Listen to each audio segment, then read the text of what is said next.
Agora sim, sem mais delongas, a gente vai chamar o nosso entrevistado. Olha, fatos e dados, César Medeiros, fala do golpe de Estado do Brasil. Tatiana Rocha, tomando um cafezinho gostoso com bolo de chocolate, esperando o nosso querido Paulo Resulti. Boa pedida para se começar o sábado.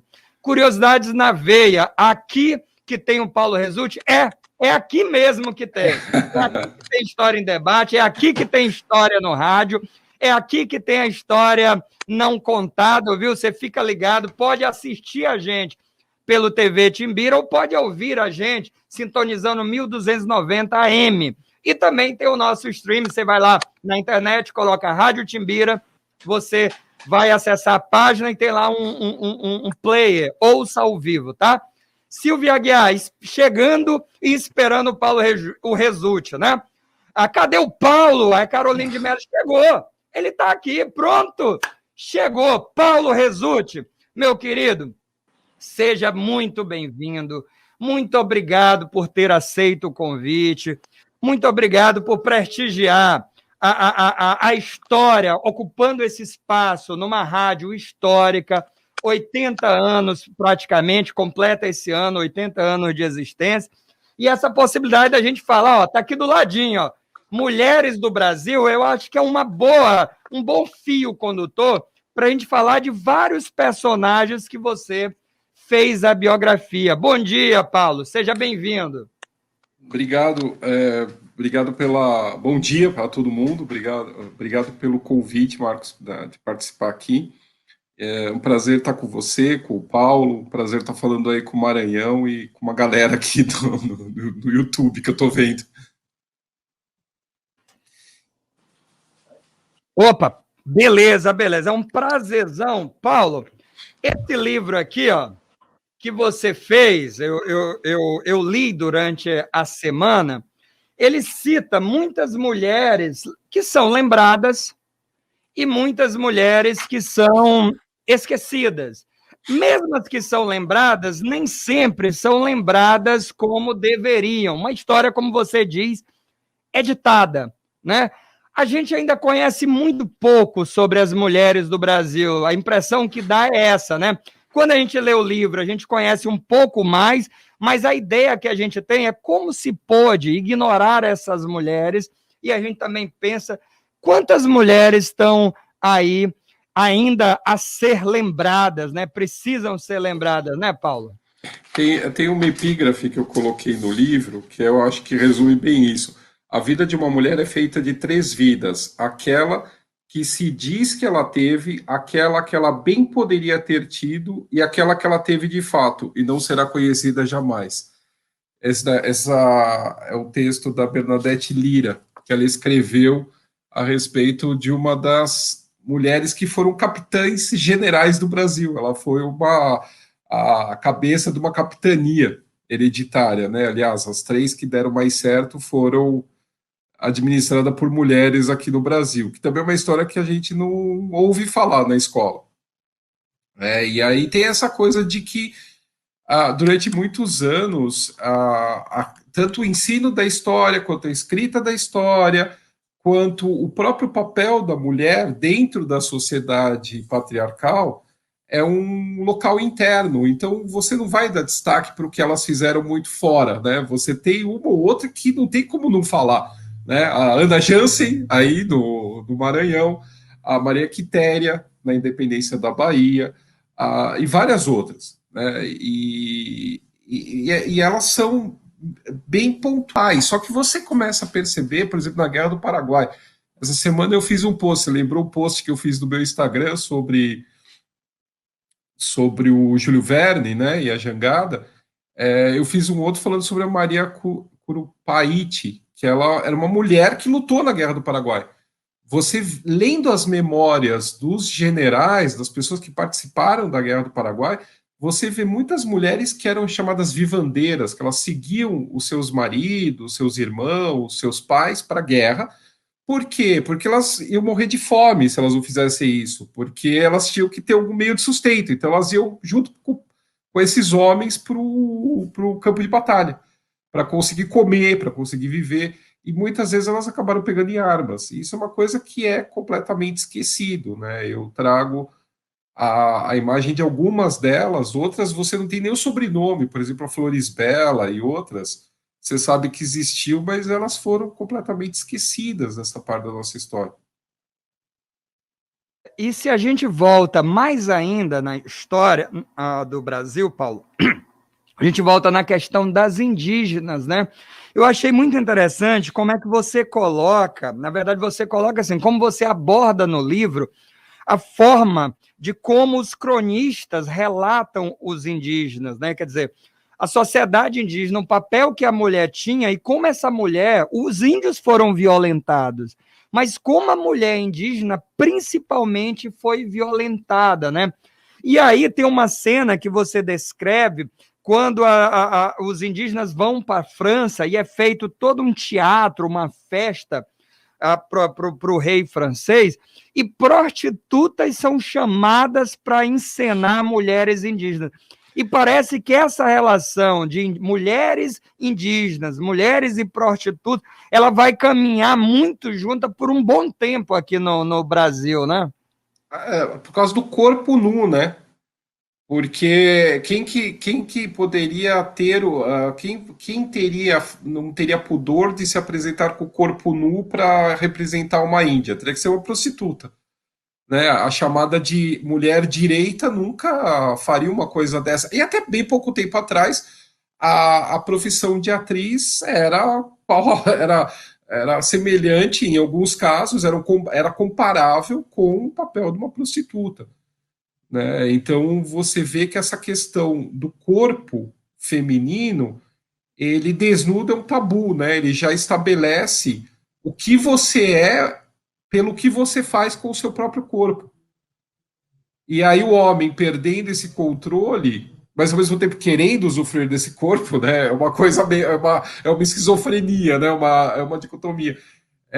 Ele taxa aquela mulher como prostituta. E as Índias, né? Eu narro na Carta do Caminha, eu fiz a contagem, né? De quantas vezes os homens são citados na Carta do Caminha e as mulheres, a única coisa que interessa pro Caminha, basicamente, é dizer que elas estavam nuas e com as vergonhas aparadas, né? Tipo, elas eram depiladas, né? Diferente da. Quer dizer, ele fica só no sexo, é o sexo o tempo todo. A gente está fazendo aqui um panorama do livro. Aí você fala também de mulheres órfãs que vêm para o Brasil. E a ideia, quando os professores dão essa aula e falam muito das mulheres órfãs, dá a ideia assim que Portugal foi catando as mulheres órfãs e trazendo, mas muitas dessas mulheres órfãs eram mulheres órfãs, claro, mas de famílias boas, de famílias até que tiveram alguma renda. E aí você conta como algumas dessas mulheres, inclusive, vão ter um papel importante nessa colonização, nessa ocupação. Inclusive, você tem um trecho que você fala as primeiras governantes do Brasil, né? Então, você fala, na página 43, o fato de ela assumir a capitania não obrigatoriamente havia lhe dado sede de poder ou prazer no mando e nas tarefas da administração. Quer dizer, mesmo quando a mulher ocupa um espaço de poder, ela não pode ter prazer em fazer aquilo. Isso em várias personagens que você descreve no livro, você vai falar disso, né? Talvez, inclusive, a Ana Jansen seja tão, não sei se odiada ou amada, mas tão polêmica, porque parece que a Ana Jansen ela estava nessa categoria, ela gostava do poder, né? E isso não era permitido à mulher desde a colônia, né? Na verdade, você vai ter uma mudança da mentalidade, né? E aí essa mudança vai ser aos poucos. Então, essas mulheres da época, vamos dividir aí. Você falou das órfãs, né? Que eram as chamadas órfãs da rainha. Elas vinham para o Brasil porque os portugueses que estavam aqui já estavam se misturando com os índios. Então, para um branqueamento da raça e para manter a raça pura portuguesa aqui no Brasil, se manda essas órfãs, que eram filhas de oficiais, de pessoas da nobreza que acabaram morrendo em combates, em guerras, em ações do lado de Portugal, e aí o Estado português, a rainha de Portugal, no caso, assume a educação dessas órfãs da rainha. Então começa a mandar para o Brasil em troca do quê? O português casa com ela em troca de quê? Em troca de cargo público.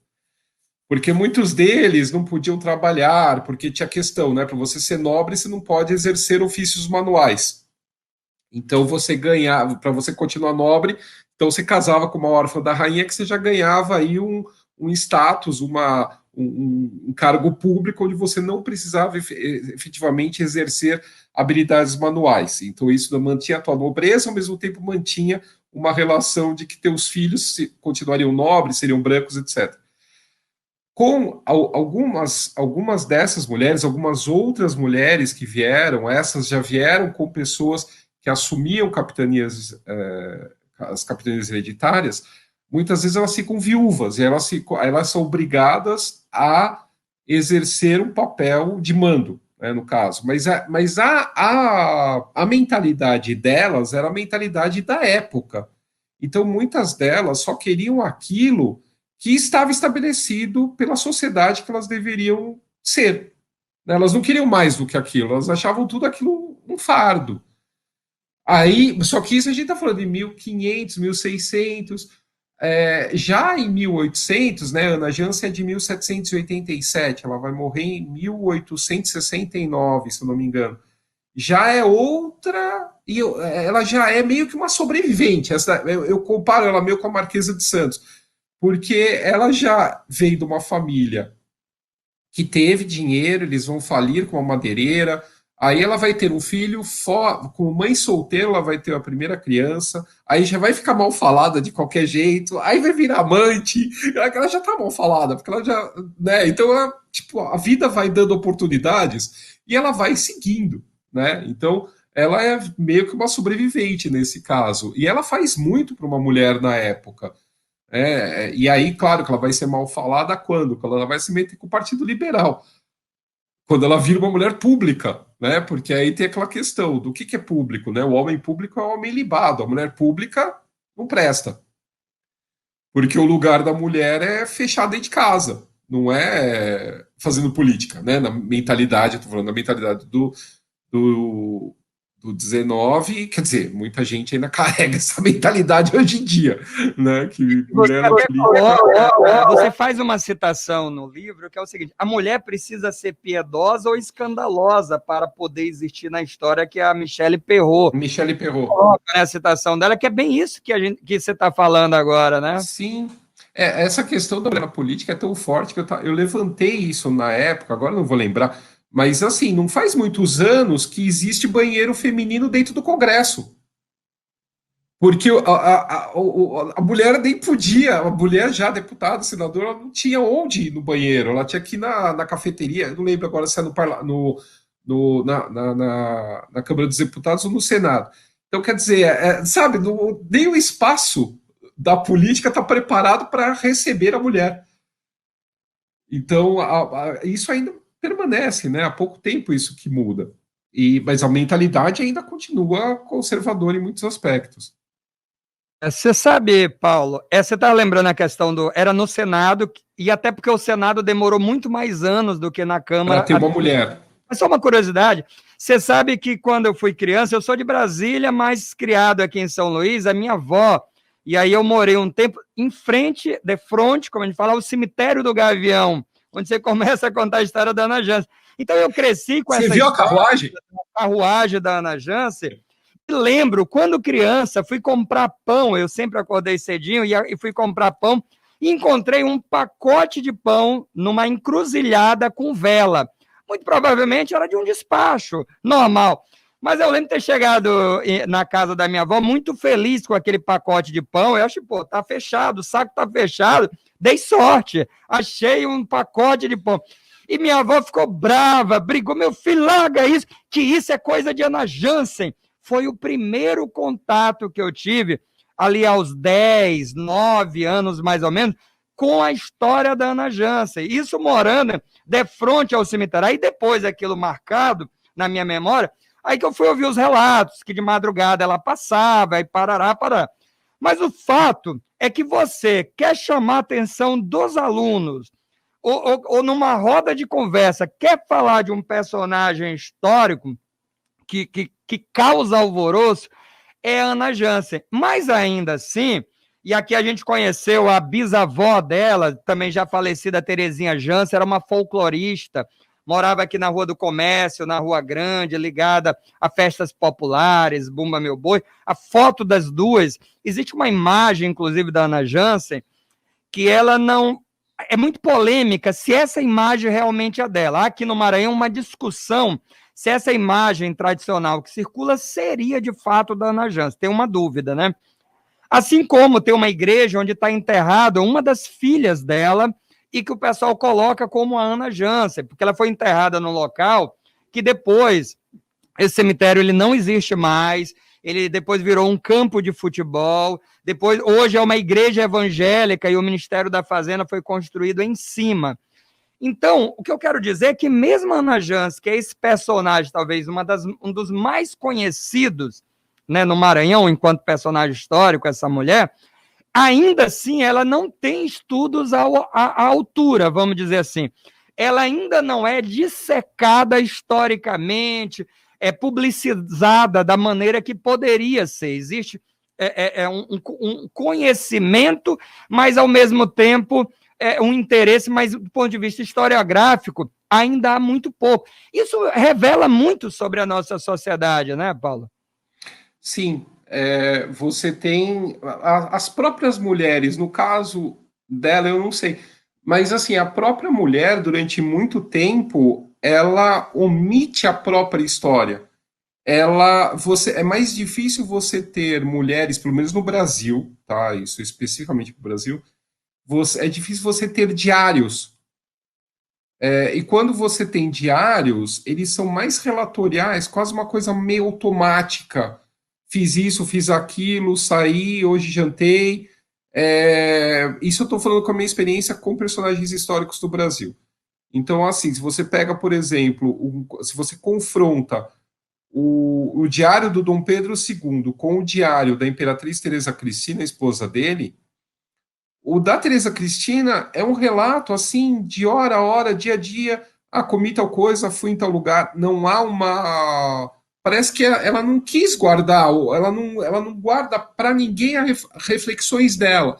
Só uma coisa ou outra é muito pontual e muito raro. Enquanto o Dom Pedro II ele se explica, porque ele tem essa ideia de que vai ser visto, entendeu? E a mulher ela é mais retraída na hora de contar, às vezes, a sua própria história. Isso eu estou falando, obviamente, voltando mulheres do século XIX para trás. E com a Ana Jansen, isso sempre é muito semelhante com a Marquesa. Elas são muito. Dá para fazer o estudo só das duas, da Marquesa de Santos e dela. Elas são da mesma geração, praticamente. A Marquesa é um pouco mais velha, elas morrem no mesmo ano. E o perfil delas é a mesma coisa. Na hora que elas se metem na política, elas acabam sendo completamente demonizadas. Elas foram amantes, elas tiveram filhos fora de casamento, é a mesma relação. E a demonização delas é a mesma, tanto no Maranhão quanto em São Paulo e no Rio. E agora, da Ana Jansen, foi uma luta conseguir realmente juntar alguma coisa, porque você vai em jornal, né? Tem muita. Eu achei algumas coisas em jornais falando dela, de pinico, né? Que manda vir com cara de inimigo político, do outro que quando ela não consegue o título de baronesa de São Joaquim, se não me engano, ela fala que é a rainha que nunca chegou nem a baronesa, né? Rainha do Maranhão, mas ao mesmo tempo tem essa coisa dessa mulher que luta, que faz, acontece. Mas a gente também não pode esquecer que que ela também travou, por questão econômica, o próprio abastecimento de água, né? Que ela controlava o abastecimento de água por escravos e barris de água. E ela consegue, como ela tinha esse monopólio, ela consegue fazer com que se atrase a distribuição de água por sistema de torneiras e encanamento e tudo mais. Então, só que assim, ainda é muito pouco. sabe, eu fiz um vídeo sobre ela curto, eu acho que tá dentro de eu coloquei um vídeo chamado Mulheres Más, eu acho que eu coloquei ela lá no meio, porque das lendas, né, do que ela faria com os escravos, e aí aparece, às vezes, pessoas da família falando, que nem essa bisneta dela, que foi aí com você no programa, mas apareceram outras pessoas, mas é a mesma coisa, não se tem nada documental. Uma coisa bem, é um vácuo, né? É um vazio, é um esquecimento, né? Inclusive, eu não sei se o Paulo Matos, que eu convidei também, que é nosso parceiro aqui no programa, se ele está conectado aí para fazer uma pergunta a você, mas a gente conversava sobre a Ana Jans, e que a história é que ela poderia ter tido outros títulos, ela conseguia até comprar, era fácil, mas parece que baronesa, que era o título que ela queria, esse não era fácil de comprar. Esse era diferente. E era esse que ela queria, né? Com Dom Pedro entregando, reconhecendo, fazendo todas as pompas. E por isso essa obstinação, se fala muito que ela teria pelo título de baronesa e não de outro que ela teria fácil, que ela poderia, pelo dinheiro que tinha, poder ter comprado, né? Bom, eu não sei se o Paulo Matos está aí também para fazer uma pergunta, mas olha, Paulo, a você que está acompanhando a gente pela TV Timbira, pelas ondas da 1290 ou pelo streamer de rádio, tem muita gente acompanhando a gente, ó, a Silvia Aguiar falando, melhor biógrafo historiador, a Tânia Valéria dizendo bom dia, Giza Franco, nossa querida companheira de rádio, daqui a pouco tem programa bom, Balaio Cultural, um melhor programa cultural do Maranhão, ela com Zema Ribeiro, Elaine Cristina, bom dia. Janine Ojeda, bom dia. Ricardo Torres, a própria Maria Leopoldina. Elaine Cristina, deixa eu ver quem mais aqui. Cara, muita gente, né? A Letícia Oliveira Barbosa, dando bom dia. Parabéns, né? Lave as mãos. A Tia Ivone, carga grande de repressão. Quantas mulheres não teriam tanto para falar? Pois é. Regina Arcuri, sempre uma delícia escutar o Paulo Resulti. Rodrigo David dando bom dia. Fatos e dados, César Medeiros, a Leopoldina é um exemplo de mulher, sempre lutou pelo Brasil, morrendo endividada por ajudar as pessoas pobres e escravas. Isso é uma coisa curiosa que você conta lá no livro, né? Na biografia. A Leopoldina morreu endividada literalmente, né? A Tia Ivone, Paulo Resulti, esse biógrafo e historiador é show, muito bom. Ronaldo Souza dando bom dia, César Medeiros parabenizando, a Juliana Alves está ouvindo a gente em Porto Alegre, no Rio Grande do Sul, o melhor biógrafo do Brasil. A rádio e a internet é muito legal. Rosete Moretti, Paulo Resulti sempre trazendo informações importantes. Enfim, de norte a sul do Brasil, o pessoal acompanhando a gente, ó. Aqui na rádio estão mandando usar o seguinte, estou ouvindo pela Radionet em Petrolina, sou o Neymar. Bacana, olha que legal a força do rádio, hein, Jesus? Aí você junta a rádio com a internet, aí fica poderosíssimo. Não é? Muito orgulhoso de ter esse espaço. E o Jorge Coutinho está dando um aviso aqui que eu acho importante compartilhar, que é o seguinte, avisamos a parentes e amigos que o velório do produtor cultural Mestre Sabujá, do Coco Pirinã, do bairro Anjo da Guarda, está ocorrendo na sede do Coco, no mesmo bairro, e o sepultamento será hoje às 15 horas no cemitério do Gavião. Sabuja foi acometido pela alteração do câncer na próstata. Sabujá foi acometido pela alteração do CA na próstata. Professor Jorge Coutinho, na Madre Deus. Pronto.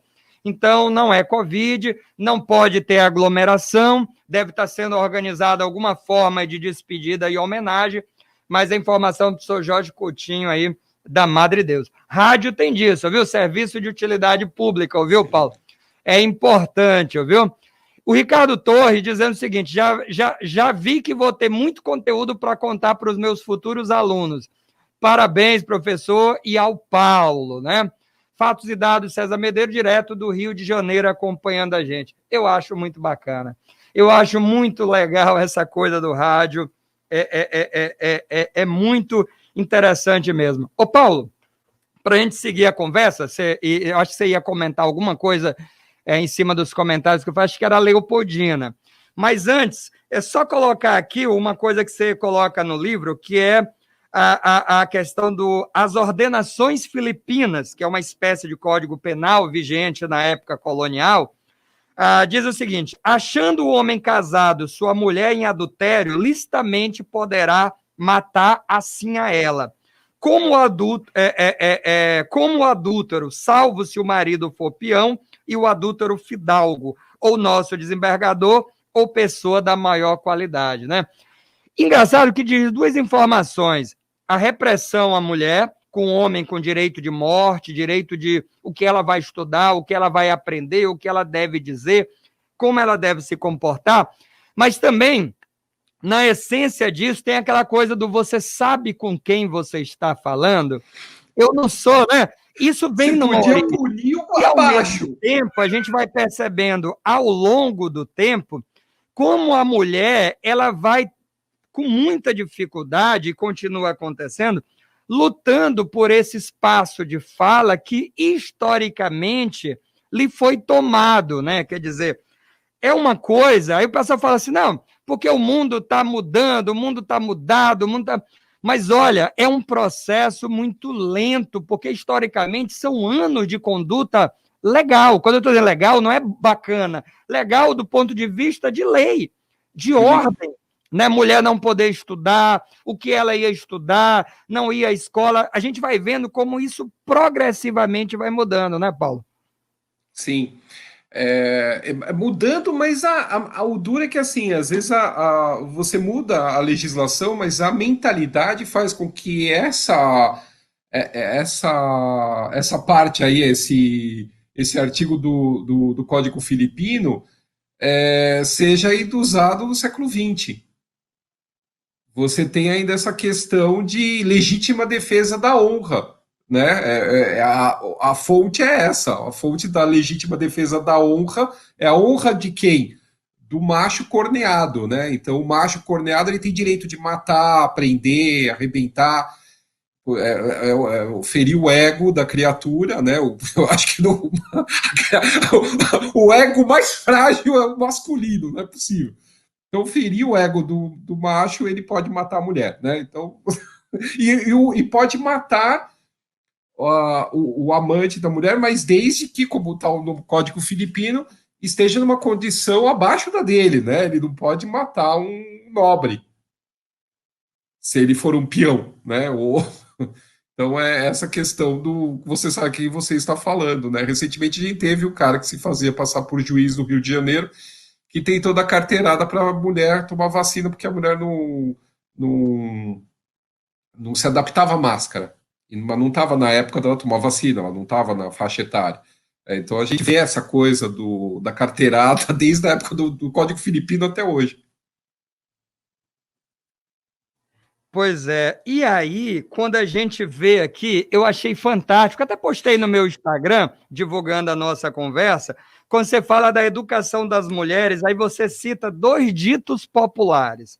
O primeiro diz o seguinte: menina que sabe muito é mulher atrapalhada. Para ser mãe de família, saiba pouco ou saiba nada. E a outra, que você fala até, você até diz, o outro ditado é mais liberal, né? Que, claro, você fala isso num tom de ironia, né? Que diz o seguinte: uma mulher já é bastante instruída quando lê corretamente as suas orações e sabe escrever a receita da goiabada. Mais do que isso, seria um perigo para o lar. Quer dizer, aí você fala, mulher na janela já era considerada uma mulher perdida. Agora, nós estamos comemorando 80 anos do primeiro romance de um escritor maranhense da Academia Brasileira de Letras, que era o Josué Montello. E o primeiro romance dele, ele escreveu aos 24 anos, que era Janelas Fechadas. Uma garota estudante do Santa Teresa, uma escola só para mulheres, e ela ali na janela de casa, passa um cara e ela tem relações, engravida, e ela é expulsa do colégio, quer dizer, ela é convidada a sair, né? Tipo, a sua filha não é um bom exemplo, não pode ficar na escola, Colégio Santa Teresa, né? Confessionário, né? Escola confessional, e aí ela vai com a mãe morar na zona rural, que hoje já é zona urbana, o Anil, mas era área de sítio. Então, ela é praticamente degradada do centro, do convívio da cidade. E essa história, se eu não me engano, é anos 40. Ela descreve a São Luís dos anos 40. Não é tanto tempo assim também, né, Paulo? Pois é, mas olha, isso é muito. Ainda você tem, pelo menos em algumas partes, você ainda tem essa questão, né, de, pe- de, de você não ter acesso à educação, como você começou a puxar o assunto. No século XIX é que você vai começar a ter essa questão das mulheres estudando no Brasil, voltando ao Brasil. Mesmo assim, você vai ter críticas, você tem relatórios, pelo menos aqui na província de São Paulo, de queixas de colégios onde tem mulheres aprendendo, que elas estão aprendendo mais a ler e a escrever do que os trabalhos de costura. Que isso é um absurdo, porque elas têm que saber como costurar, sabe? Não, elas têm que saber prendas domésticas, elas não têm que ter acesso a livros e a escrita e nada disso, porque é uma forma de, pela ignorância, você manter a pessoa sob seu controle. Né? Isso não é só na população, é na própria casa que acontecia isso. Você mantendo a menina sem acesso. Por exemplo, muitos romances do século XIX, você só tinha permissão de ler se o seu marido depois permitisse.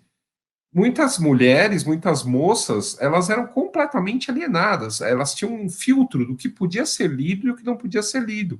Até mesmo para você não se iludir com coisas românticas, até para você não imaginar que você pode se apaixonar e não ter que aceitar quem o teu pai ou a tua família quer que você case. Né? Então, essa maneira de você manter a mulher afastada dos estudos e da literatura é uma forma de controle. E que aos poucos isso vai mudando. Mas muito aos poucos, né? É bem lerdo isso.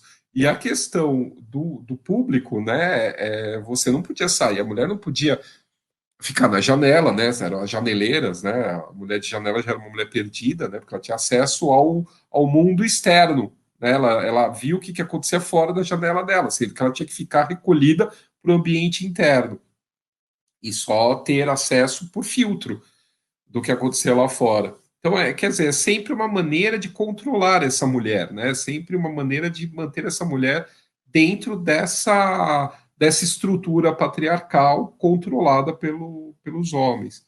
E que aos poucos isso vai caindo, vai sendo mudado, principalmente, isso daí já na virada do século, e principalmente depois aí com influência de Hollywood, cinema mudo e tal, que você vai ter umas personagens femininas do cinema mudo que vai impactar diretamente no comportamento das mulheres. Até mesmo na moda, né? Você não vai mais usar, vai ter mulher, vai ter a questão do espartilho que vai cair, porque as atrizes de Hollywood que apareciam na tela não usavam espartilho, então isso também é uma forma de também você ter controle do que você usa, o que você não usa. Então, isso vai ser um grande escândalo, assim, a questão dos filmes mudos. Isso, no começo do século XX, também impacta nessa relação da mulher com a sociedade. Pois é, muita gente comentando aqui, professor Manuel Barros, professor da UFMA de História, dizendo o seguinte: programa excelente, muito boa a escolha do entrevistado, Paulo Resulti, parabéns. A Luci Maria dando um oi, o Curiosidades na Veia, página no Instagram, Cláudio Resulti, melhor, bacana, que legal. Silvana Santos Ferreira, minha mãe contava sobre a Ana Jansen. Pois é, a Silvana, eu não sei se é daqui de São Luís, se é do Maranhão, mas é engraçado. Toda criança, praticamente, né, assim como o sebastianismo foi muito forte em Portugal, aqui no Maranhão tem também um pouco, mas a Ana Jansen é figurinha carimbada nas histórias, na roda da criançada, entre pais, enfim, né? Rosete Moretti dizendo o seguinte: vendo este programa, estou pensando o quanto evoluímos Imagina a mulher ficar limitada a saber escrever suas orações e receitas culinárias. Era a manutenção das mulheres no cabresto. Rogério Mendes, dando bom dia aí para você, Paulo. A Francine Santos, dizendo Cláudio Resulti. A Cláudia Witt não tem descanso. Aí tá É uma rindo. amiga, Depois você comenta. Tá. Depois você comenta pra gente. Paulo, maravilhoso. Parabéns à Rádio Timbira. Obrigado, Tânia. E o Rogério Mendes dizendo o seguinte: Web Rádio Brasil Imperial saúda a Rádio Timbira. Ó, legal, bacana. Rogério, fala mais um pouquinho da Rádio Brasil Imperial pra gente, que eu não conheço, não sei se o Paulo conhece, mas escreve aí um pouquinho mais pra gente.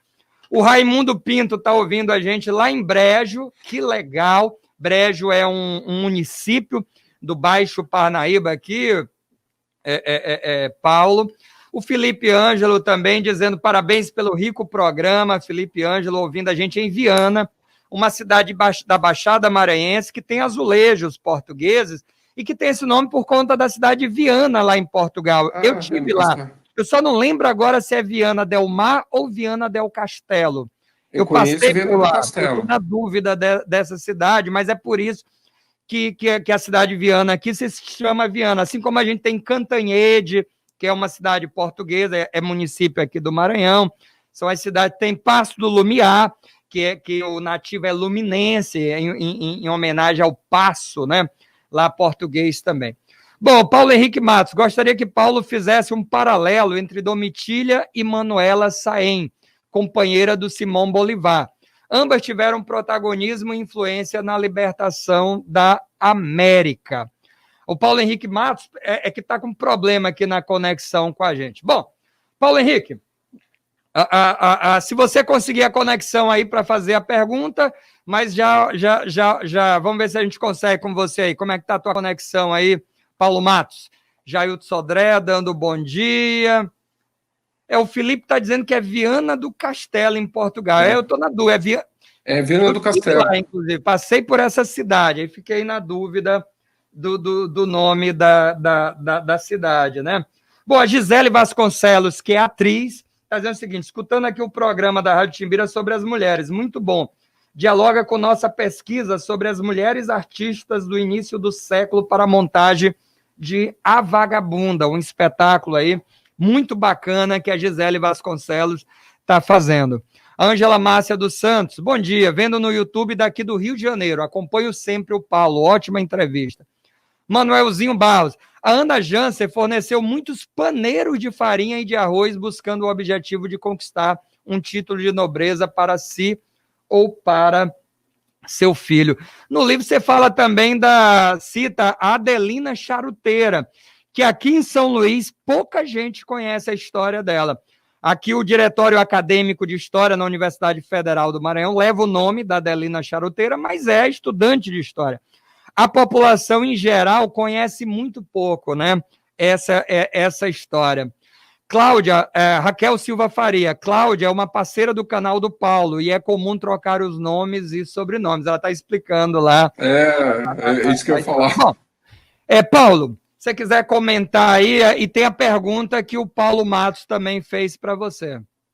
Então, a questão então, a gente tem que pensar o seguinte, na questão da companheira do Bolívar e da Domitila, não dá para se traçar um paralelo justo entre elas.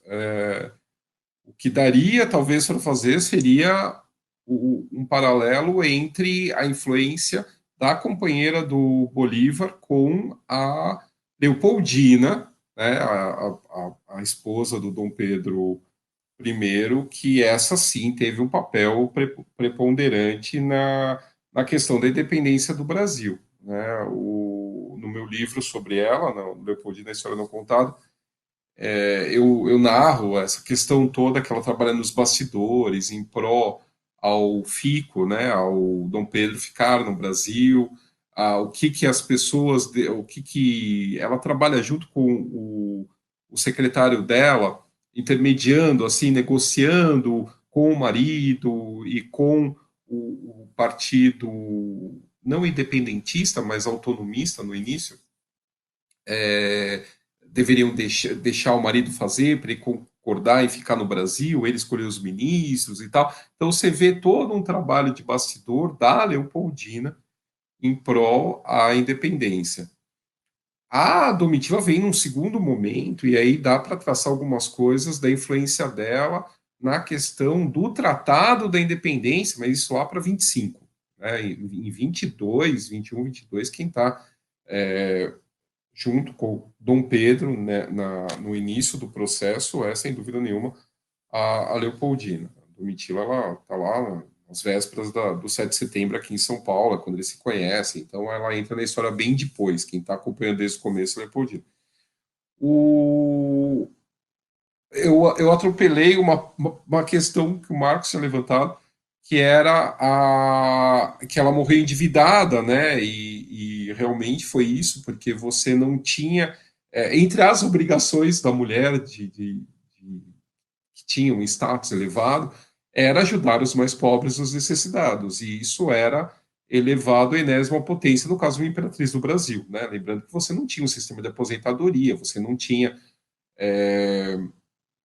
uma mínima ideia de bem-estar social, de estado de bem-estar social.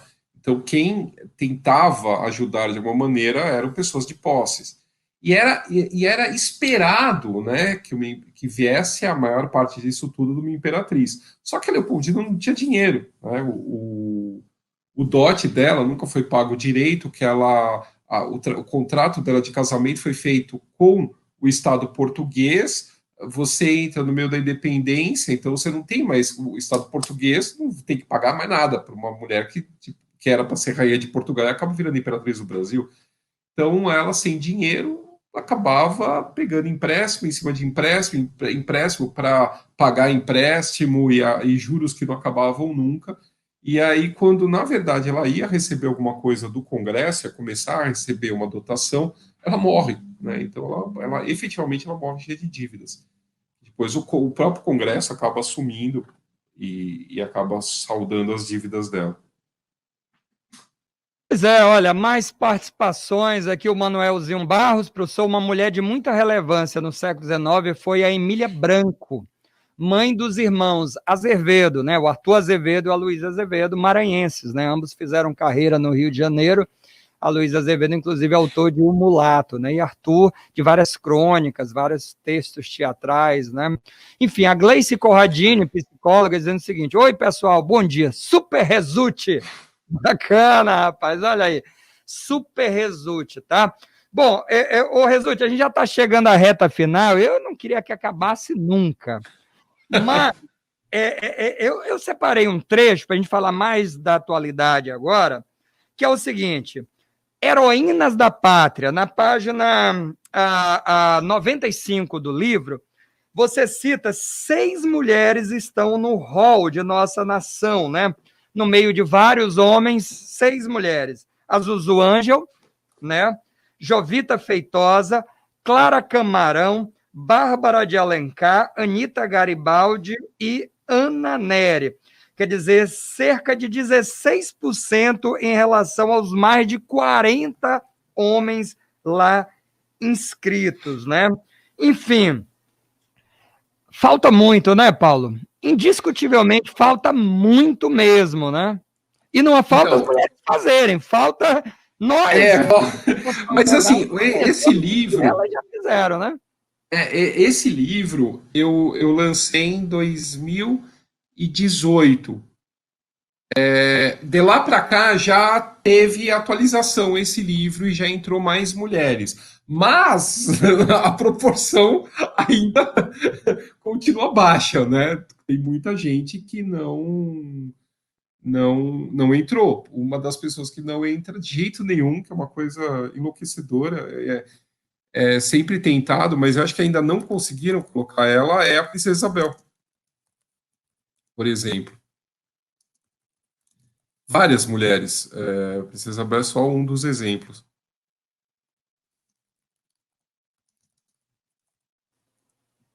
A conexão do Paulo deu uma falhada. O Paulo, a sua conexão Oi. Deu uma falhada. Você falhou na hora que você falou que a Princesa Isabel é um exemplo. Existe uma ideia legislativa, existe um projeto legislativo para colocá-la no livro dos Heróis da Pátria, mas ela não, até hoje, não foi colocada. E é uma coisa que eu falo no livro, ela tem uma...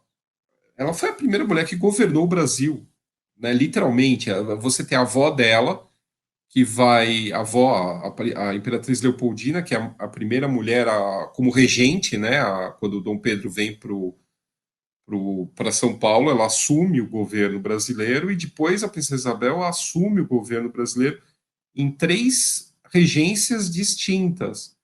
E efetivamente uma delas, aí fica, ela só assinou um negócio que foi pressionado. Não é bem assim. O pessoal fala isso porque não conhece a história, tem que ler meu livro.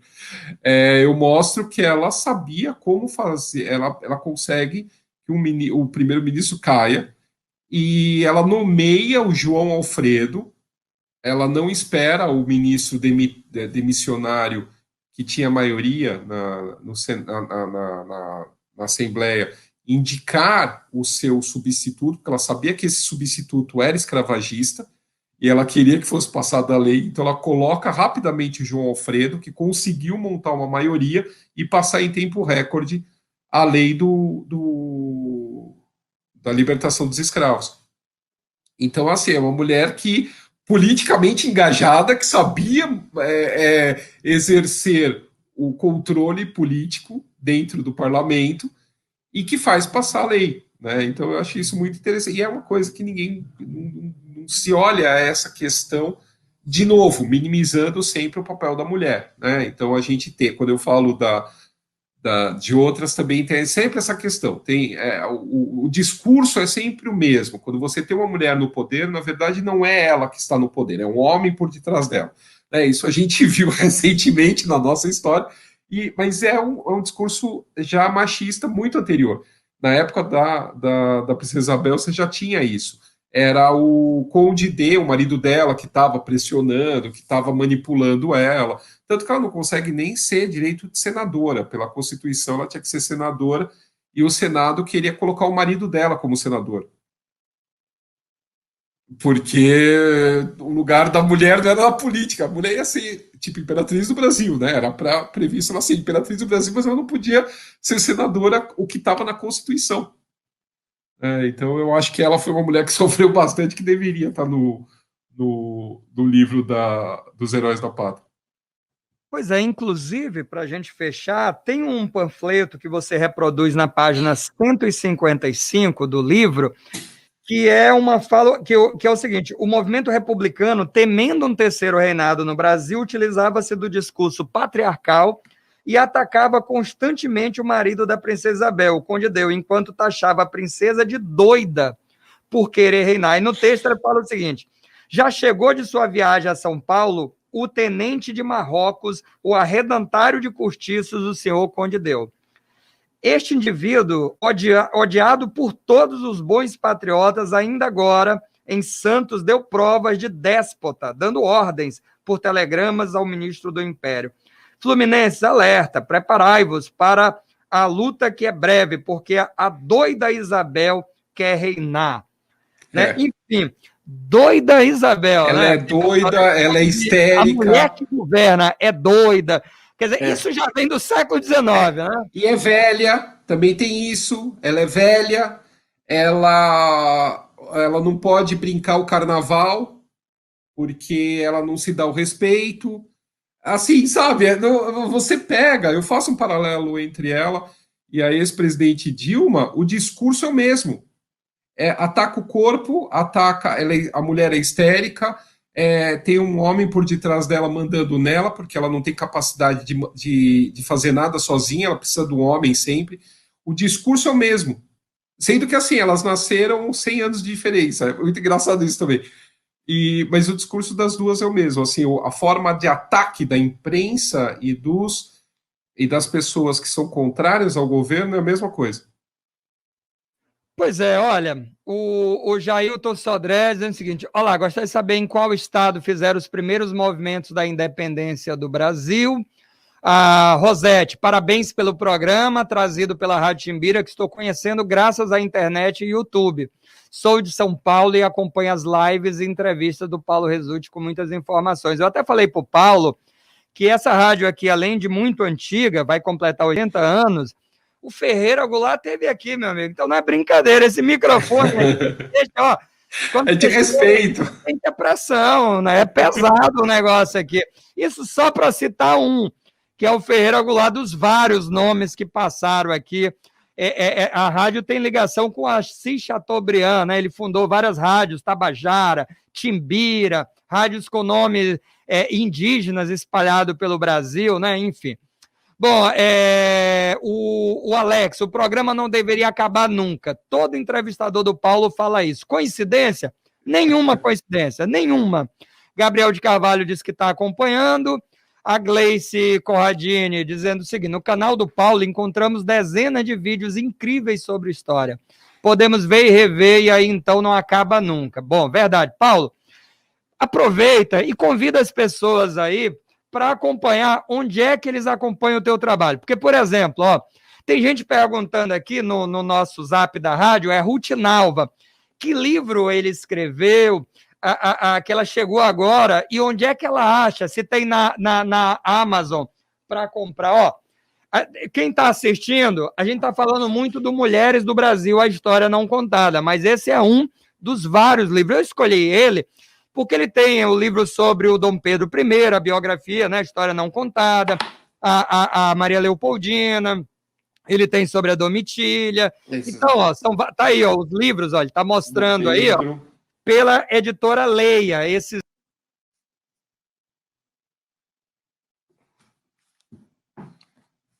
Ué? Eu encontrei aqui em São Luís, tá?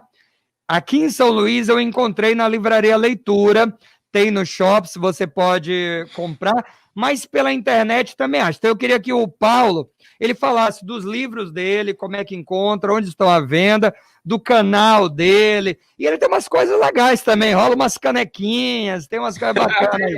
Ele vai falar pra gente aí, olha aí que bacana. Essa aqui tá Leopoldina. Olha que legal, cara, olha que bacana.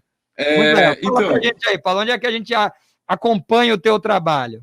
O meu trabalho vocês podem acompanhar pelas minhas mídias, então tem aqui no YouTube, que tem mais de 150 mil seguidores, está com 151 mil já.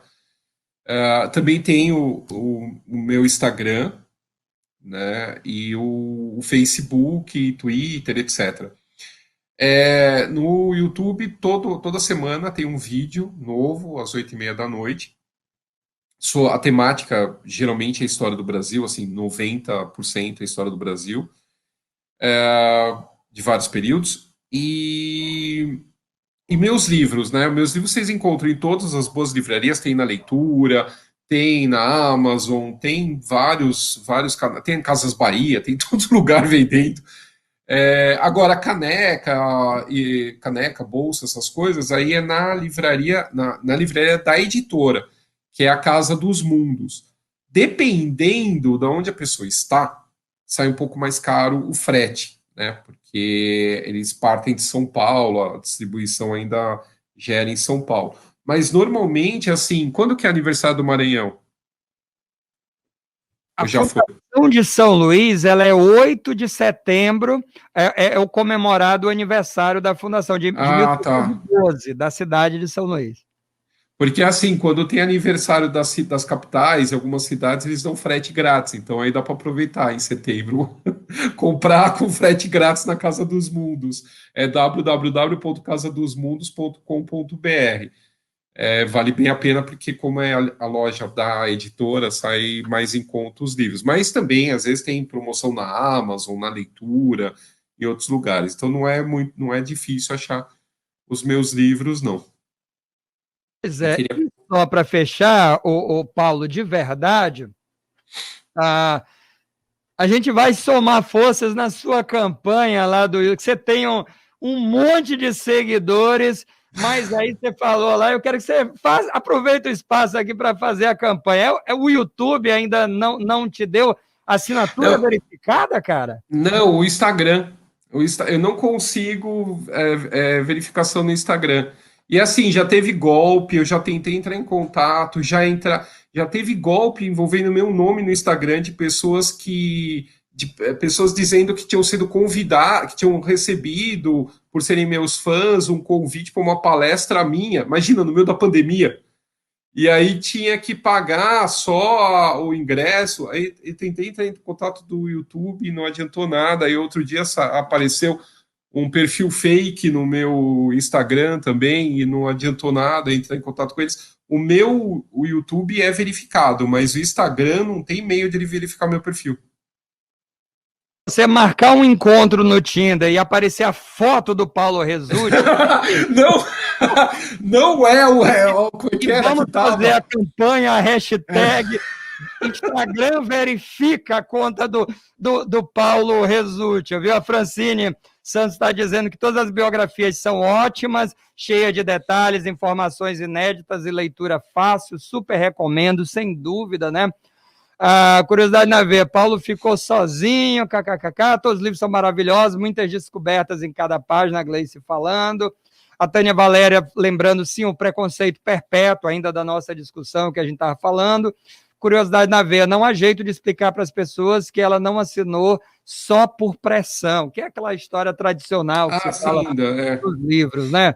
Paulo, cara, temos que terminar mesmo, já extrapolamos aqui 12 minutos, nem fiz o intervalo, meia hora a gente faz o intervalo, eu digo, não quero nem saber, vou-me embora sem intervalo, né? Porque eu não vou perder esses minutos preciosos da conversa. Muito obrigado, viu, Paulo, por ter aceito generosamente esse espaço para ter conversado com a gente, e eu acho que é muito legal esse prestígio que a gente dá de ocupar esse espaço de história na rádio pública brasileira, né? Eu acho que a história tem que estar em todo lugar, tem que ocupar os espaços, e a gente precisa muito. Todo momento é importante, mas agora, mais do que nunca, a história, eu percebo isso, assim. Eu estou militando nesse campo de que a história, mais do que nunca, ela é importante. Paulo, obrigado mesmo, cara. Obrigado você, Marcos, pelo convite. E espero voltar mais vezes, né? Tá sem som.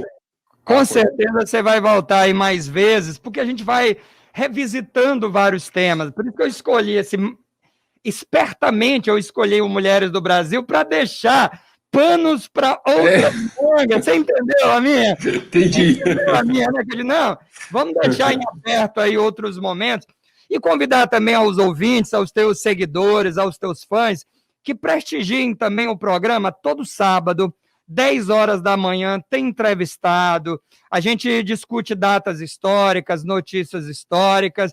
Então, assim, a gente criou esse espaço justamente para isso, para essa conversa, e é muito legal o reconhecimento, a força de vocês todos aqui, com a audiência, com a participação, com o debate.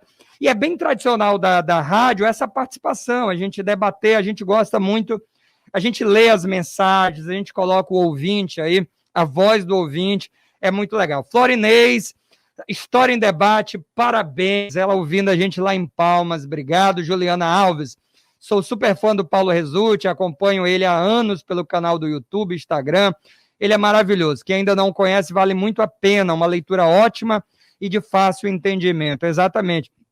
Ô Paulo, eu recebi aqui o Eduardo Bueno na Feira do Livro, né, e eu fui o anfitrião dele e também na mesa que ele apresentou, e eu discutia muito isso, né, aquele debate, aquela coisa de que o historiador, ele às vezes fica com ciúme, ele cria uma treta com o jornalista ou com o arquiteto que escreve, mas eu também eu sou historiador também, de formação, mas eu faço uma autocrítica e uma crítica, às vezes, do colega, que a gente também não pode perder o contato com o povo. É claro que eu respeito a escrita acadêmica, não estou desmerecendo, muito pelo contrário, estou respeitando.